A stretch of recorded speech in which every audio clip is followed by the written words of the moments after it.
یہ ختم ہو گیا تھا کہ حضرت یوسف علیہ السلام جیل سے قید سے باعزت طریقے سے بری ہو گئے تو ان کے اوپر جو الزام لگا تھا زلیخا نے خود وہ تسلیم کر لیا۔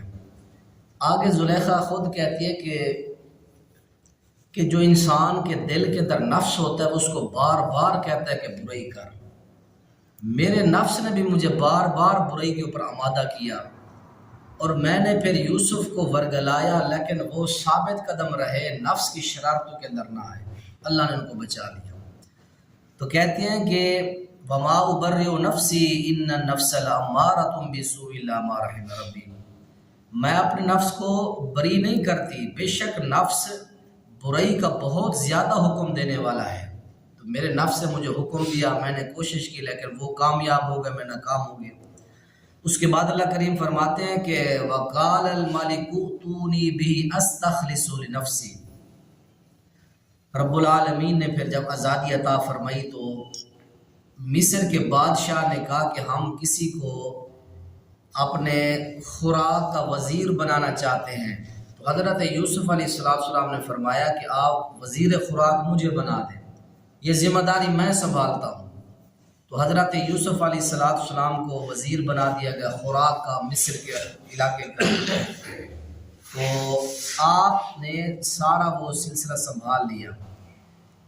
تو جس طرح آپ کو پتہ ہے کہ 7 سال خوشحالی کے گزرے، اگلے 7 سال جو ہیں وہ قحط سالی کے گزرے، تو حضرت یوسف کے بھائی اپنے علاقوں سے بورے لے کر پیسے لے کر آ گئے۔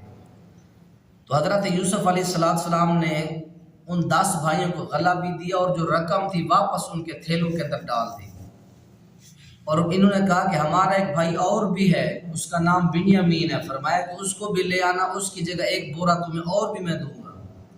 تو اگلے چکر پر حضرت یوسف علیہ السلام کے بھائی بنیامین کو بھی ساتھ لے آئے۔ حضرت یعقوب کو کہا کہ ہمارے ساتھ بھیج، ہم ان کو لے کے جانا چاہتے ہیں۔ تو حضرت یعقوب علیہ السلام نے فرمایا ٹھیک ہے جاؤ، تم 11 بیٹے جا رہے ہو، خیال کرنا وَلَمَّا دَخَلُوا مِنْ حَيْثُ أَمَرَهُمْ أَبُوهُمْ، تو تم نے جا کے ادخلوا من ابواب متفرقہ، مصر کے مختلف دروازوں سے داخل ہونا، ایک دروازے سے نہ جانا، کیونکہ خاندان نبوت کے نوجوان تھے، حضرت یعقوب پیغمبر کے بیٹے بہت زیادہ خوبصورت تھے، قد کاٹ والے تھے، کہیں تمہیں نظر بد نہ لگ جائے، ایک دروازے سے آؤ گے تو کچھ اس دروازے سے کچھ اس دروازے سے، مختلف شہر کے دروازوں سے داخل ہونا تاکہ تمہیں نظر نہ لگ جائے۔ تو حضرت یوسف علیہ السلام کے بھائی اب دوسری مرتبہ انٹر ہوتے ہیں مصر کے اندر۔ وَلَمَّا دَخَلُوا عَلَىٰ يُوسُفَ آوَىٰ إِلَيْهِ أَخَاهُ قَالَ إِنِّي أَنَا أَخُوكَ فَلَا تَبْتَئِسْ بِمَا كَانُوا يَعْمَلُونَ، جب حضرت یعقوب کے بیٹے حضرت بنیامین کو، چھوٹے بھائی کو ساتھ لے گئے تو حضرت یوسف نے ان کو علیحدہ کیا، آوَىٰ إِلَيْهِ اپنی طرف ان کو جگہ دی اور کہا أَخُوهُ، میں تیرا بھائی ہوں، قَالَ إِنِّي أَنَا أَخُوكَ، اے بنیامین میں تیرا بھائی ہوں، فَلَا تَبْتَئِسْ پریشان نہیں ہونا۔ تو حضرت یوسف علیہ السلام نے سارا کچھ بتا دیا بنیامین کو، اور پھر جاتے ہوئے آپ کے دل میں یہ خواہش تھی کہ میں بنیامین کو نہ جانے دوں۔ تو پھر حضرت یوسف علیہ السلام نے ان کے بورے کے اندر وہ جو پیمانہ تھا وزن تولنے کا، وہ پیالہ رکھ دیا، بوری کو سی دیا گیا۔ جب جانے لگے تو ایک آواز دینے والے نے آواز دی، اس نے کہا کہ کس بندے نے بادشاہ کا وہ پیمانہ، وہ جو ٹوپا ہے، پیالہ چوری کیا؟ تلاشی کرو، سب کی تلاشی کی تو بنیامین کے بورے سے نکلا۔ تو اس وقت کی شریعت کا اصول تھا کہ جو بندہ چور ہوگا وہ 1 سال تک مالک کی خدمت کرے گا۔ تو حضرت بنیامین کو پھر روک لیا گیا۔ تو حضرت بنیامین اور بھائی سارے کھڑے ہیں، تو حضرت یوسف نے پوچھا کہ تم نے چوری کیا؟ بھائی بھی ملامت کرنے لگے، 10 جو قاتل تھے حضرت یوسف کے۔ انہوں نے آگے ایک اور عجیب بات کی، انہوں نے کہا کہ اِن یسرق فقد سرق اخوہ، اس نے بھی چوری کی اور اس سے پہلے اس کے بھائی نے بھی چوری کی تھی۔ فَأَسَرَّهَا يُوسُفُ فِي نَفْسِهِ وَلَمْ يُبْدِهَا لَهُمْ، اللہ کہتا ہے کہ یوسف نے اس درد والی اور بڑی کڑوی بات کو اپنے نفس میں چھپا لیا۔ وَلَمْ يُبْدِهَا لَهُمْ، اس کا اظہار نہ کی، جھوٹ بول رہے تھے کہ اس سے پہلے یوسف نے کون سی چوری کی تھی علیہ السلام۔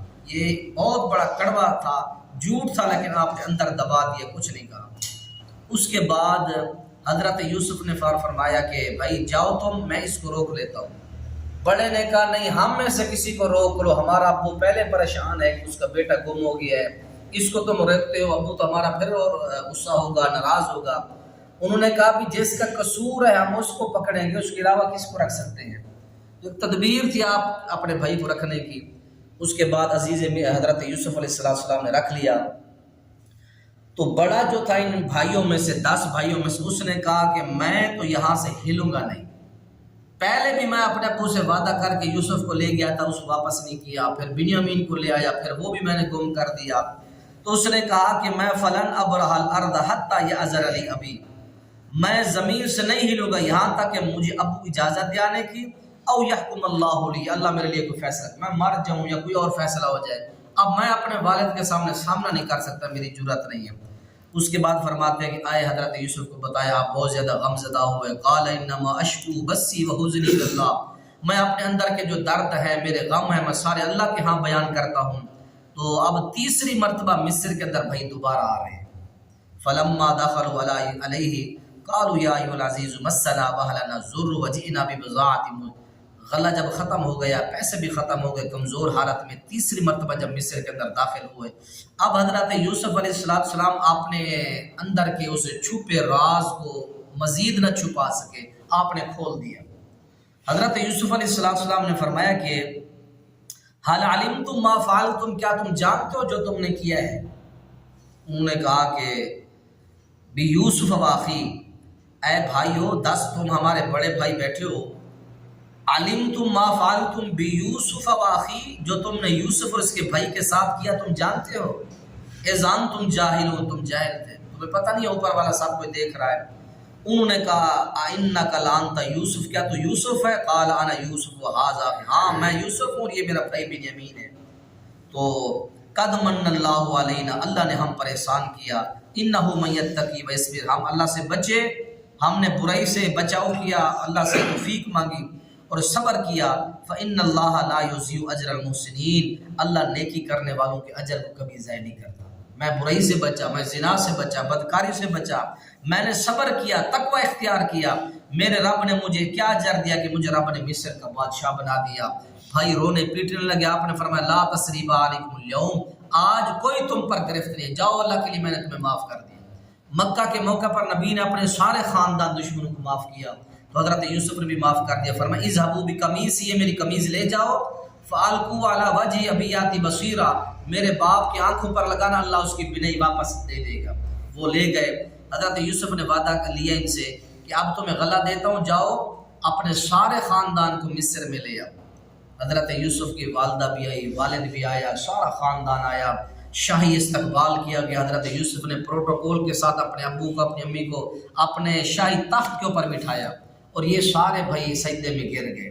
تو حضرت یعقوب نے فرمایا کہ اے بیٹا، یہ تیرے خواب کی تعبیر ہے جو تو نے 40 سال پہلے دیکھا تھا، 40 سال یا اس سے کئی سال پہلے دیکھا تھا کہ رأیت 11 کوكبا، کہ میرے سامنے 11 ستارے جھکے ہوئے ہیں، سورج اور چاند مجھے سجدہ کر رہا ہے۔ اے بیٹا، یہ اس خواب کی تعبیر ہے۔ تو یہ سارا واقعہ یہاں ختم ہوتا ہے۔ اس کے بعد آگے سورہ رات شروع ہوتی ہے۔ رات کا معنی ہوتا ہے کڑک بجلی، جب بارش آتی ہے تو جس طرح چاند یا یہ چمکتی ہے بجلی۔ تو اللہ تعالیٰ نے اس سورت رات کو سورہ یوسف کے بعد نازل فرمایا، مکی سورت ہے یہ، مدنی سورت۔ تو اللہ تعالیٰ نے اس کے اندر کافروں کو پھر چیلنج کیا، الف لام میم را لگا کر، یہ حروف مقطعات ہیں۔ حروف مقطعات قرآن کے اندر جہاں بھی آتے ہیں کافروں کو چیلنج ہوتا ہے، قرآن کی حقانیت ہوتی ہے۔ اگر تمہارے اندر جرأت ہے اس جیسا قرآن لانے کی تو قرآن لے کر آؤ۔ اس کے بعد اللہ تعالیٰ نے توحید بیان کی، لوگوں تمہارا رب ہوا جس نے آسمان کو بلند کیا بغیر ستون کے، کوئی اس کے نیچے ٹیک اس نے نہیں دی، بغیر ستون کے، بغیر کسی سوراخ شغاف کے۔ اس نے سورج کو پابند کر دیا، چاند کو پابند کیا، اپنے وقتوں پر آ رہے، ہر چیز اپنے وقت کے اوپر چل رہی ہے، ہر چیز کی وہی تدبیر کرتا ہے۔ وَهُوَ الَّذِي مَدَّ الْأَرْضَ، وہ اللہ جس نے زمین کو لوگوں تمہارے لیے بچھا دیا اور پہاڑوں کو گاڑ دیا ہے، وہ زمین کو ہلنے نہیں دیتے۔ اس نے نہریں بنائی، اس نے تمہارے لیے پھل بنائے جوڑے جوڑے، اور اس نے یغشی اللیل والنہار، رات کو چھپا دیتا ہے، پھر دن آ جاتا ہے، پھر دن جاتا ہے، رات آ جاتی ہے۔ اللہ تعالیٰ نے سارے یہ فرمایا کہ لوگوں یہ باغات، یہ پھل، انگور، اور اسی طرح فرمایا کہ یہ مختلف قسم کے پھل، اللہ نے اپنی توحید بیان کی۔ اس کے بعد قیامت کو بیان کیا، فرمایا کافر تعجب کرتے تھے کہ مردہ ہڈیوں میں پھر اللہ کیسے جو ہے ان کے اندر جان ڈال دے گا۔ اللہ نے فرمایا کہ وہ اللہ جس نے تمہیں پہلی مرتبہ پیدا کیا تھا دوسری مرتبہ پیدا کرنے پر قادر ہے، تم ٹینشن نہ لو، اللہ تمہیں ضرور پیدا کرے گا۔ اس کے بعد پیارے پیغمبر کی رسالت بیان کی گئی، مومنوں کی 8 صفات بیان کی گئی سورت کی آیت نمبر 20 کے اندر۔ مومنوں کی فرمایا کہ پہلی صفت یہ ہے کہ مومن وفادار ہوتے ہیں، مومن غدار نہیں ہوتے، منافق غدار ہوتا ہے، مومن وفادار ہوتے ہیں۔ دوسری فرمایا کہ مومن صلہ رحمی کرتے ہیں، ایک دوسرے کی خیر خواہی کرتے ہیں۔ تیسرے نمبر پر فرمایا کہ خوف خدا رکھتے ہیں۔ چوتھے نمبر پر فرمایا کہ ان کے دل میں آخرت کا خوف ہوتا ہے، یہ لوگ صبر کرتے ہیں۔ اور اس کے ساتھ ساتھ فرمایا کہ یہ لوگ اللہ کے راہ کے اندر صدقہ کرتے ہیں، یہ برائی کا بدلہ اچھا دیتے ہیں، برائی کا بدلہ برائی سے نہیں دیتے۔ آخر میں سورت کے اختتام پر پھر فرما دیا کہ وَلَقَدْ أَرْسَلْنَا رُسُلًا مِّن قَبْلِكَ وَجَعَلْنَا لَهُمْ أَزْوَاجًا وَذُرِّيَّةً۔ لوگوں ہم نے ہر قوم کی ہدایت کے لیے رسول پیغمبر نبی بھیجے ہیں، اور جتنے رسول پیغمبر بھیجے سارے بال بچے دار تھے، کوئی پیغمبر غیر شادی شدہ نہیں تھا، اللہ نے سب کو شادی شدہ بنایا، بال بچے دار تھے۔ اس کے اس صورت کے فوراً بعد اللہ نے سورہ ابراہیم نازل کی۔ سورہ ابراہیم کے اندر اللہ تعالیٰ نے مکہ دور کے آخر کے اندر نازل ہوئی، اور یہ صورت بھی آخر کے اندر نازل ہوئی۔ سورہ ابراہیم کے اندر اللہ تعالیٰ نے اپنی نعمت دینے اور نعمت چھیننے کے 2 اصول بیان کیے ہیں۔ پہلا یہ ہے کہ لوگوں اگر تم وَإِذْ تَعَذَّنَ رَبُّكُمْ لَئِن شَكَرْتُمْ لَأَزِيدَنَّكُمْ، اگر شکر کرو گے وہ مزید دے گا، وَلَئِن كَفَرْتُمْ إِنَّ عَذَابِي لَشَدِيدٌ، اگر کفر کرو گے، نعمت کا اترا کفران کرو گے، اللہ دی نعمت چھین لے گا۔ شکر کرو گے اللہ مزید دے گا، اگر کفر کرو گے اللہ تمہاری نعمتیں دی ہوئی اللہ تعالیٰ چھین لے گا۔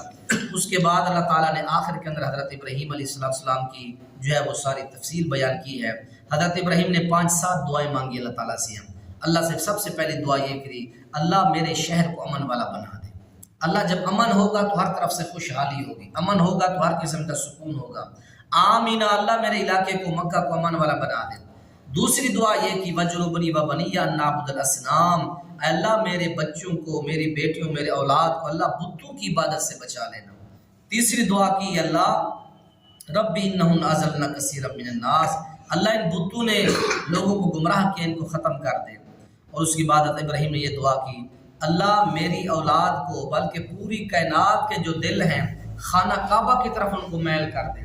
ہر دل کے اندر خانہ کعبہ کی محبت، ہر بندے کے دل میں چاہتا ہے کہ اللہ تعالیٰ ہمیں دوبارہ جو گئے ہیں ان کی دوبارہ خواہش اللہ لے جائے، اور ہر انسان کی خواہش ہے۔